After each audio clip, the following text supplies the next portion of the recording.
Party కార్యకర్తగా ఆ వీరాంజనేయులు మన పార్టీతో మమేకమై చాలా సంవత్సరాల నుంచి మనకు తోడుగా ఉన్నాడు. అటువంటి మంచి కార్యకర్తకు డబ్బులు లేవనో టిప్పర్ డ్రైవర్ గా చేసుకుంటా ఉన్నాడను టికెట్ ఇవ్వకుండా పక్కన పెట్టలేదు మీ జగన్. డబ్బులు లేకపోయినా పర్వాలేదు, నువ్వు పేదవాడిగా ఉన్నా పర్వాలేదు అని మీ జగన్ 175 మంది ఎమ్మెల్యే టికెట్లుంటే 25 ఎంపీ టికెట్లుంటే మొత్తం 200 స్థానాలుంటే ఏకంగా 100 స్థానాలు, ఏకంగా 50% నా ఎస్సీ, నా ఎస్టీ, నా బీసీ, నా మైనారిటీలకు మీ జగన్ ఇచ్చాడు అని కూడా గర్వంగా చెప్తా ఉన్నాను. పెత్తందారైన చంద్రబాబు మనస్తత్వానికి, పేదవాడికి అండగా ఉండే మీ బిడ్డ మనస్తత్వానికి తేడా గమనించమని చెప్పి ప్రతి ఒక్కరిని కూడా కోరుతా ఉన్నా. అదే అనంతపురం జిల్లాలో మడకశిర నియోజకవర్గం కూడా ఎస్సీలది. ఈ వీరాంజనేయులు కూడా పాపం మాదిగ కులస్తుడే. ఆ మడకశిర నియోజకవర్గంలో మన అభ్యర్థి పేరు లక్కప్ప. రేపొద్దున చంద్రబాబు నాయుడు గారు అక్కడికి పోయి కూడా అంటాడు, ఉపాధి హామీ కూలీ పనులు చేసుకునే లక్కప్పకు జగన్ టికెట్ ఇచ్చాడు అని.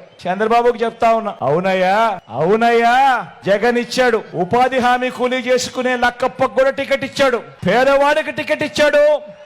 జగన్ పేదవాళ్లను ఎదగనివ్వాలి అని చెప్పి జగన్ అడుగులు వేస్తా ఉన్నాడు అని చంద్రబాబు నాయుడు గారికి చెప్తా ఉన్నా. జగన్ కు చంద్రబాబుకు మధ్య తేడా గమనించమని కోరుతా ఉన్నా.